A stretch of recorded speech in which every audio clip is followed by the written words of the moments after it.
Welcome to middle education. Class 10th के बच्चों का मैसेज आ रहा था कि सर जिस प्रकार से आपने साइंस की तैयारी कराई, संस्कृत की तैयारी कराई, ठीक वैसे अब हिंदी की तैयारी करा दीजिए। तो फाइनली अब मैं आपके सामने कक्षा 10वीं हिंदी का एक ऐसा प्रश्न पत्र लेकर के आ चुका हूं जहां से बहुत सारे क्वेश्चंस आपके एग्जाम में देखने को मिलेगा।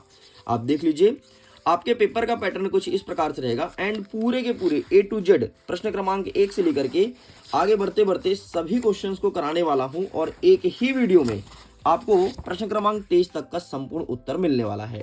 सो स्टूडेंट्स, आपको करना क्या है, वीडियो में एंड तक बने रहना है, बहुत अच्छे चीज़ों को समझना है ताकि हम एग्जाम में बेहतर स्कोर गेन कर पाएं। यहाँ पर प्रश्न पत्र में स्पष्ट रूप से लिखा गया है, class 10th half yearly examination मतलब अर्धवार्षिक परीक्षा वर्ष 2025-26 हिंदी विषय का ये प्रश्न पत्र होना है। अगर मैं हिंदी के पेपर की बात करूं तो 75 नंबर का हमारा पेपर रहेगा और समय 3 घंटे दिए जाएंगे। टोटल हमारे हिंदी के पेपर में 23 प्रश्न देखने को मिलेगा और 8 पेज का हमारा प्रश्न पत्र रहेगा। आगे बढ़ते हैं तो यहाँ पर वेरियस प्रकार के इंस्ट्रक्शन लिखे हैं, जैसे सभी प्रश्न को हल करना अनिवार्य है। 1 से लेकर के 5 तक हमें वस्तुनिष्ठ प्रश्न देखने को मिलेगा, मतलब 30 वस्तुनिष्ठ प्रश्न, एक एक नंबर का रहेगा एक प्रश्न, मतलब 30 नंबर का खेल यहीं पर हो जाएगा। और बहुत अच्छे से याद करेंगे क्योंकि वस्तुनिष्ठ क्वेश्चन भी यहाँ से पूछे जाने की संभावना है। आगे कह रहा है कि 6 से लेकर 17 तक जितने भी क्वेश्चन रहेंगे सब 2 अंकीय रहेंगे, फिर कुछ 3 अंकीय और कुछ रहने वाले हमारे 4 अंकीय प्रश्न। तो चलिए स्टूडेंट्स, बिना टाइम वेस्ट किए फटाफट हम करते हैं वीडियो को शुरू और देखते हैं किस प्रकार से क्वेश्चन पूछा गया है और क्या होगा इसका सही आंसर। देखो, यहां पर कह रहा है प्रश्न क्रमांक 1 कि सही विकल्प चुन करके लिखो। पहला नंबर कहता है कि हिंदी का सर्वाधिक लोकप्रिय महाकाव्य कौन सा है। ऑप्शन देखो, रामचरित, रामचंद्रिका, कामयानी या साकेत। तो इसका सही आंसर हमें लिखना है ऑप्शन नंबर आ, रामचरितमानस इज करेक्ट आंसर। आगे कहता है दूसरा नंबर, एक अंकी में कितने अंक होते हैं। तो इसका सही आंसर लिखेंगे ऑप्शन नंबर द, मतलब 1 अंक होते हैं। नेक्स्ट हमारा क्वेश्चन कह रहा है कि चौपाई में कितनी मात्राएं होती है। तो यहाँ पर कह रहा है 14, 20, 24, 16। तो इसका सही आंसर लिखना है ऑप्शन नंबर द 16, मतलब चौपाई में 16 मात्राएं होती है। आगे बढ़ते हैं, नेक्स्ट क्वेश्चन हमारा क्या कह रहा है कि एक ही शब्द की एक से अधिक बार आवृत्ति हो वहां कौन सा अलंकार कहलाता है। तो जब एक ही शब्द की एक से अधिक बार आवृत्ति होती है वहां हम कहते हैं पुनरुक्त प्रकाश अलंकार। तो यहाँ पर हो जाएगा आपका पुनरुक्त प्रकाश। नेक्स्ट हमारा क्वेश्चन कह रहा है कि फसल उपजाने में सहयोगी होते हैं। क्या सहयोगी होते हैं? अंधकार, पक्षियों के स्वर, जल, मिट्टी, सूर्य एवं हवा और गायकों के गीत। तो इसका सही आंसर लिखना है ऑप्शन नंबर सा, जल, मिट्टी, सूर्य और हवा। कोई फसल उगाना है तो ये उपयोगी होते हैं। नेक्स्ट हमारा कह रहा है छठा नंबर, बाल गोविंद भगत साहब किसे मानते थे। तो तुलसीदास को, सूरदास को, कबीरदास को या नागार्जुन को। तो इसका सही आंसर लिखना है आपको ऑप्शन नंबर सा, कबीरदास इज करेक्ट आंसर। चलिए आगे बढ़ते हैं प्रश्न क्रमांक 2 की तरफ। दूसरा नंबर कह रहा है रिक्त स्थान की पूर्ति कीजिए। पहला नंबर कह रहा है कि समास डैश डैश डैश प्रकार के होते हैं। तो समास होते हैं 6 प्रकार के, ठीक है। कर्मधारय समास, अव्ययभाव, तत्पुरुष, द्वंद्व, दिगु, ठीक है। इस प्रकार से 6 प्रकार के समास होते हैं।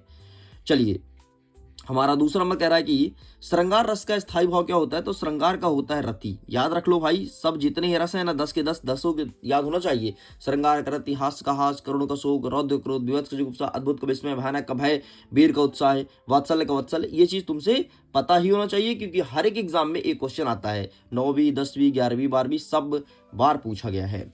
आगे बढ़ते हैं, तीसरा नंबर कह रहा है कि प्रयोगवादी कविता के प्रवर्तक कौन है। तो यहाँ पर आपको लिखना है अज्ञेय। प्रयोगवादी कविता के प्रवर्तक अज्ञेय को माना गया है, तो यहाँ पर आपका सही उत्तर अज्ञेय हो जाएगा।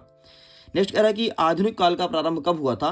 तो आधुनिक काल का प्रारंभ हुआ था 1843 ईस्वी से, ठीक है। इसी टाइम से आधुनिक काल स्टार्ट माना जाता है। हमारा 5वां नंबर कह रहा है कि डैश डैश डैश ने परशुराम पर तीखे व्यंग प्रहार किया। तो लक्ष्मण ने परशुराम पर तीखे व्यंग प्रहार किया था कि भाई लक्ष्मण, परशुराम ज्यादा गुर्रा मत, जिस धनुष की बात कर रहा है अभी तो इनको नहीं जानता जिन्होंने धनुष को तोड़ा है। इस प्रकार से व्यंग निहित है। हमारा 6वां नंबर कह रहा है कि नेताजी का चश्मा गद्य की डैश डैश विधा की रचना है। तो गद्य की एक कहानी है। नेताजी का चश्मा कुछ और नहीं है बल्कि एक कहानी है जिसमें सरकंडे का चश्मा लगा होता है नेताजी की मूर्ति पर। आगे बढ़ते हैं, प्रश्न नंबर 3 कह रहा है कि सत्य असत्य लिखो। इसमें पहला नंबर कह रहा है कि वीर रस का स्थायी भाव क्या क्रोध होता है। तो बिल्कुल गलत है, वीर का उत्साह होता है, ठीक है, क्रोध नहीं होता। दोहा एक वार्णिक छंद है, नहीं, दोहा जो है एक मात्रिक छंद है। इस प्रकार से ये होता है कंप्लीट। आगे बढ़ते हैं, नेक्स्ट क्वेश्चन कह रहा है प्रश्न क्रमांक 3, बाल गोविंद भगत अपनी खेती की पैदा पहले कबीर के मठ लेकर के जाते थे। तो बिल्कुल आपका सत्य हो जाएगा। ठीक है। नेक्स्ट कह रहा है कि नेताजी की मूर्ति कस्बे के चौराहे पर लगी थी, तो ये भी आपका सत्य हो जाएगा। नेक्स्ट कहता है कि श्री कृष्ण ने गोपियों को समझाने के लिए उद्धव को भेजा था, तो बिल्कुल आपका सही हो जाएगा। एंड छठा नंबर कह रहा है कि बहस करना लेखिका मनु भंडारी के पिता का एक सगल था, सगल मतलब एक नीचर था, तो बिल्कुल सही हो जाएगा। इस प्रकार से केवल और केवल आपका पहला और दूसरा जो है वो गलत है, बाकी सब कुछ सही है। आगे बढ़ते हैं, प्रश्न क्रमांक 4 कह रहा है कि सही जोड़ी मिलाइए। इसमें कह रहा है कि संस्कृति, तो इसका सही आंसर क्या हो जाएगा, हम मिला देंगे इसे भदत आनंद कौशलायन से, तो हो जाएगा पहले नंबर का। दूसरा क्या कह रहा है कि यतीन्द्र मिश्र, तो इसका हो जाएगा नौबत खाने में इबादत। नेक्स्ट कह रहा है काव्य की आत्मा, तो काव्य की आत्मा रस को माना जाता है, तो यहाँ पर हम कर देंगे रस। नेक्स्ट कह रहा है कि मनु भंडारी, तो मनु भंडारी हम लिख देंगे बिना पढ़ी महिला, तो ये हो जाएगा चौथे नंबर का। नेक्स्ट हमारा कह रहा है कि आटे की गोलियां, तो इसका सही आंसर क्या लिख देंगे, हम लिखेंगे मछलियों के लिए, ठीक है, तो ये हो जाएगा पांचवे का। और अंतिम वाला कह रहा है कि मैं क्यों लिखता हूं, इसका हो जाएगा अज्ञेय। इस प्रकार से आपका ये होता है कंप्लीट। चलिए जी आगे बढ़ते हैं प्रश्न क्रमांक 5 की तरफ। पांचवा नंबर कह रहा है कि एक वाक्य में उत्तर दो, ठीक है। पहला नंबर इसमें कह रहा है कि अज्ञेय ने जापान में हुए बम विस्फोट में कौन सी कविता लिखी है, तो हिरोशिमा नामक कविता लिखी है। कौन सी कविता, हिरोशिमा। अच्छा कहाँ बैठ के लिखी है, तो रेलगाड़ी में बैठ के लिखी है, याद रखिएगा।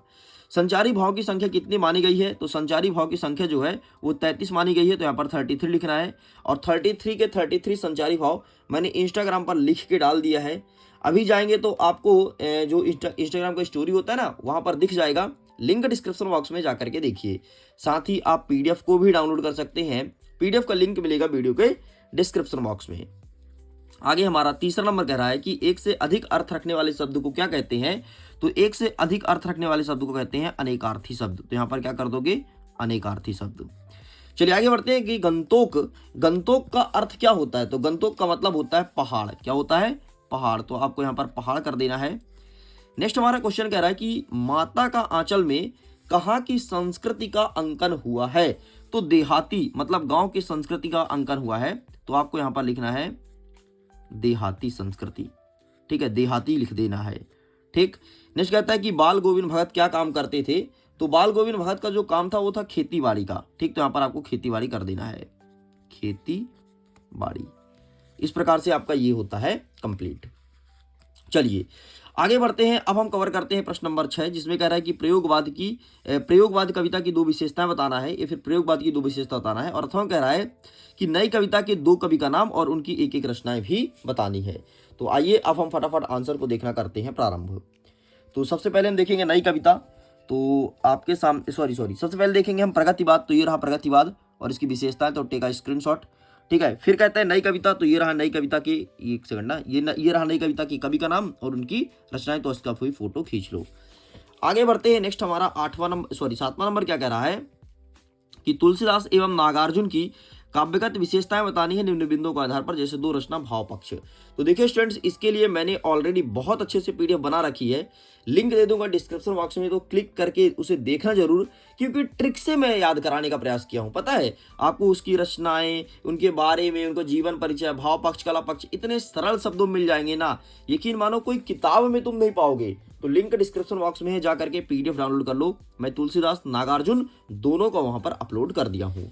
आगे बढ़ते हैं, 5वां नंबर कह रहा है कि कवि आत्मकथा लिखने से क्यों बचना चाहता है, ये प्रश्न पूछा है। और अथवा में कह रहा है कि फागुन में ऐसा क्या होता है जो बाकी ऋतुओं से भिन्न है। तो आइए दिखा देते हैं कि कवि आत्मकथा लिखने से क्यों बचना चाहते हैं। तो ये रहा है आपके सामने, सबसे पहले आप फागुन वाला देख लीजिए, ऊपर वाला, ठीक, कवि आत्मकथा लिखने से क्यों बचना चाहते हैं, ये रहा आपके आए सामने आंसर, ठीक है। तो आप इसका स्क्रीनशॉट ले लो, एंड ये रहा तुम्हारे सामने फागुन वाला, ठीक। तो एक सेकंड ना, ये ठीक है दूसरा नंबर, तो आप इसका स्क्रीनशॉट ले लो। चलिए आगे बढ़ते हैं, प्रश्न नंबर 9 कह रहा है कि उद्धव की व्यवहार की तुलना किन किन से की गई है, प्रश्न पूछा है। तो आइए देख लेते हैं कि इसका सही उत्तर क्या हो जाएगा। तो उद्धव की व्यवहार की तुलना किससे की गई है, ये आपके सामने लिखा है आंसर, ठीक है। तो आप इसका भी स्क्रीनशॉट ले लीजिए। याद कीजिए अपने स्कूल का पहला दिन। आपको याद है आपने कुछ टारगेट सेट किया था। आपका यही टारगेट था कि क्लास 10th में हम बहुत अच्छे से पढ़ाई करेंगे और अच्छे परसेंटेज बनाएंगे। जैसे मेरा अच्छा परसेंटेज बनेगा, हमारे माता पिता का सर गर्व से ऊपर उठेगा। आपका भी यही ड्रीम था ना।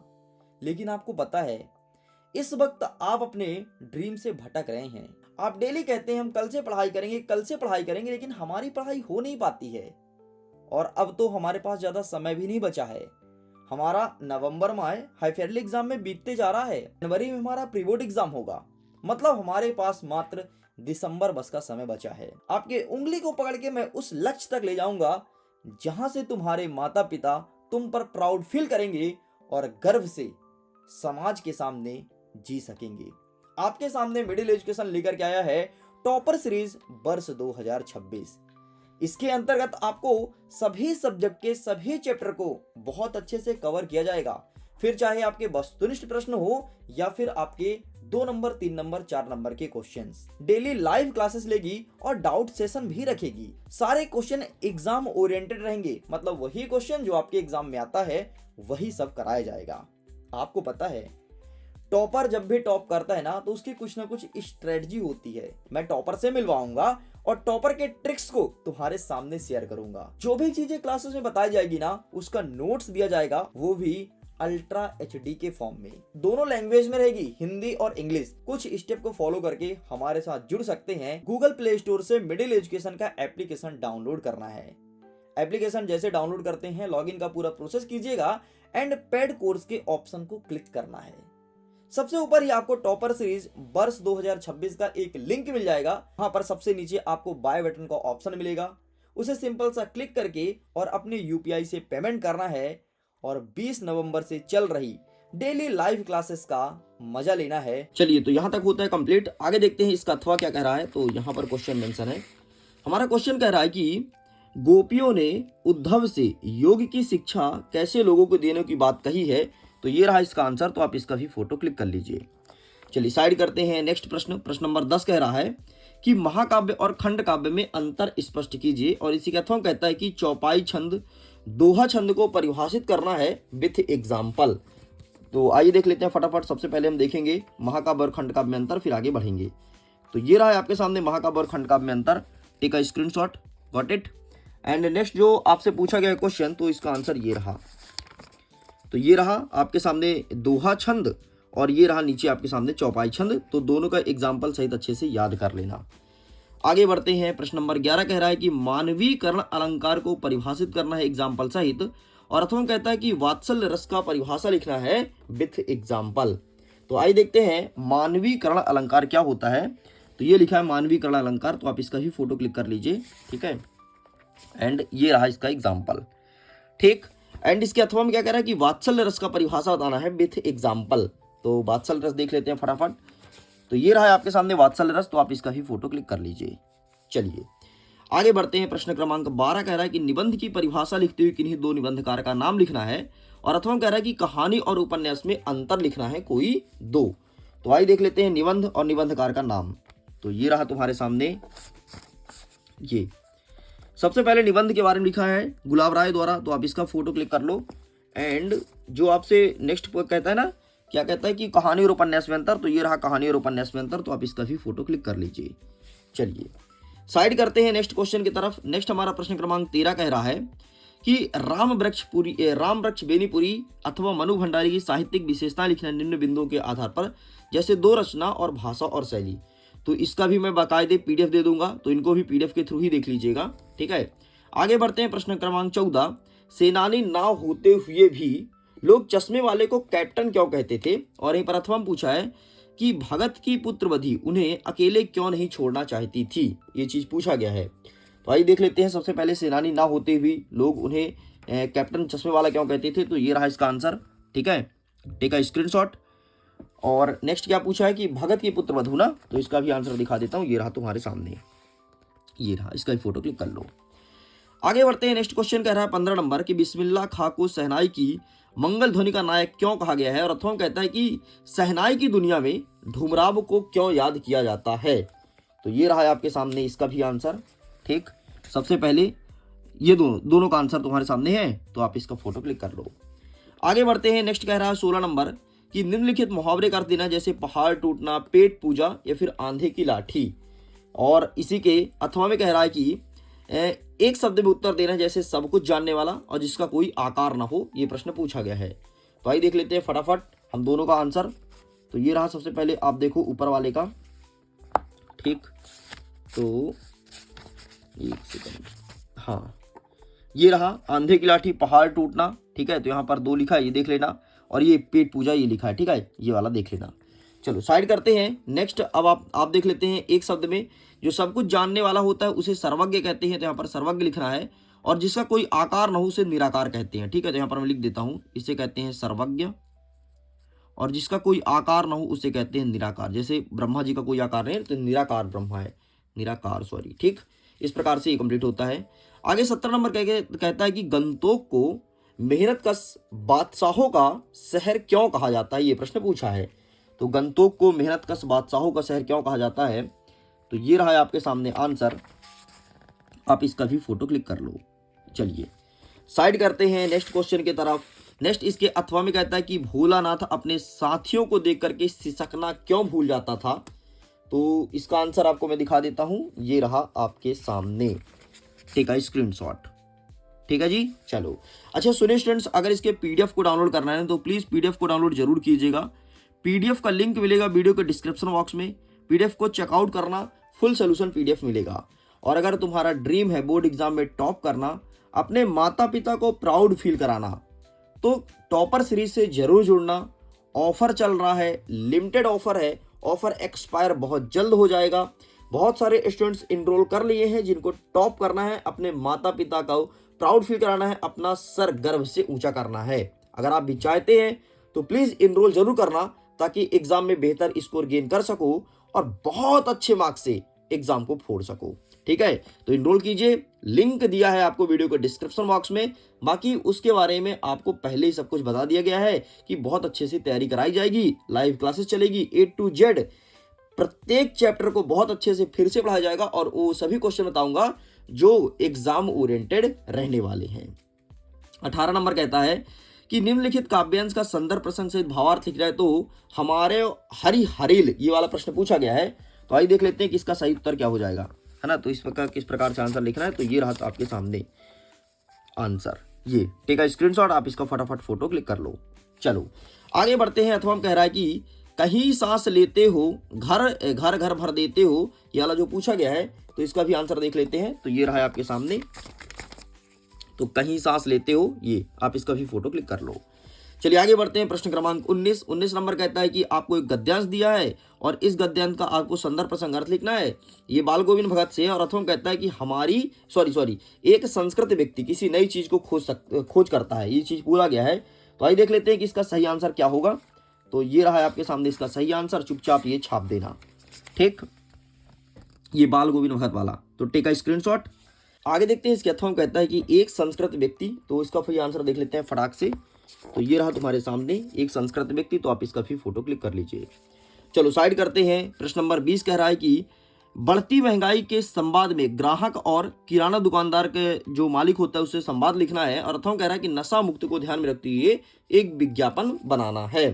तो आइए देखते हैं बढ़ती महंगाई के बीच में संवाद किस तरह बातचीत करेंगे एक दुकानदार और किराना वाला। तो ये रहा है आपके सामने संवाद लेखन, ये बढ़ती महंगाई के संबंध में दुकानदार और किराने के संवाद, ठीक है। और जो नेक्स्ट क्वेश्चन पूछा गया इसके अथवा वाला, तो इसका आंसर ये रहा, क्या कह रहा है, नशा मुक्ति के लिए ना, तो ये यहाँ पर विज्ञापन तैयार है। चलिए आगे बढ़ते हैं नेक्स्ट क्वेश्चन की तरफ। नेक्स्ट हमारा क्वेश्चन क्या कह रहा है, प्रश्न क्रमांक 11, कि अपठित गद्यांश को पढ़ना है और जो प्रश्न पूछा गया है उसका आंसर करना है। सबसे पहले कहता है कि गद्यांश का शीर्षक क्या है, तो यहाँ पर आपको लिखना है धर्म, ठीक है, धर्म इसका शीर्षक है। सबसे बड़ा धर्म कौन सा है, तो सबसे बड़ा धर्म क्या है, तो ये यहाँ पर लिखा है संसार के सभी धर्म मूल रूप से समान है, मनुष्य सदाचार की सिखाता है। सदाचार, सबसे बड़ा धर्म क्या है, सदाचार, ठीक है, सदाचार, ये तुम्हें लिखना है, ठीक है। और बाह्य वस्तुएं क्या है, बाह्य वस्तुएं मतलब जो व्यक्ति दिखावा करता है बाहरी, उसे बाह्य वस्तु हमारे गद्यांश में कहा गया है। तो बाह्य वस्तु क्या है, तो यहाँ पर आपको लिखना है ये, ठीक, ये आकृति वर्ण से पूरा कंप्लीट करोगे यहाँ तक ऊपरी वस्तुएं हैं, तो हो जाएगा आपके तीसरे नंबर का, ठीक। तो इस प्रकार से ये होता है कंप्लीट। आगे बढ़ते हैं। अथवा में क्या कह रहा है कि वीरों का कैसा हो बसंत, ठीक है, ये वाला दिया गया है पद्यांश। तो कह रहा है उपयुक्त काव्यांश का उपयुक्त शीर्षक क्या है, तो बसंत, ठीक है, वीर मत लिखना, बसंत है इसका शीर्षक।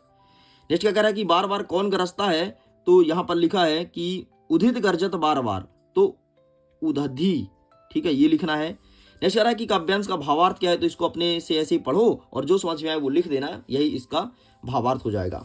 चलो आगे देखते हैं प्रश्न क्रमांक 22वां नंबर कह रहा है कि अपने जन्मदिन पर आयोजन में सम्मिलित हेतु मित्र को आमंत्रण पत्र देना है, और अथवा कह रहा है कि नगर निगम को एक आवेदन पत्र देना है जिससे नाली की सफाई और कीटनाशक दवाई का छिड़काव करने की सुझाव दो। तो आइए फटाक से हम इसका भी उत्तर देख लेते हैं। तो ये रहा इसका आंसर जन्मदिन वाला, तो टेक का स्क्रीनशॉट, ठीक है। एंड इसके बाद जो आपसे एक और पूछा गया है नगर निगम की सफाई के लिए, तो ये रहा, ठीक है। एंड इसके बाद ये तुम्हें लिखना है। आगे बढ़ते हैं, प्रश्न नंबर 23 क्या कह रहा है कि किसी एक विषय पर रूपरेखा सहित सारवर्गित निबंध लिखना, मतलब रूपरेखा भी लिखना है फिर निबंध लिखना है, और ये क्वेश्चन पूछेगा 4 नंबर का।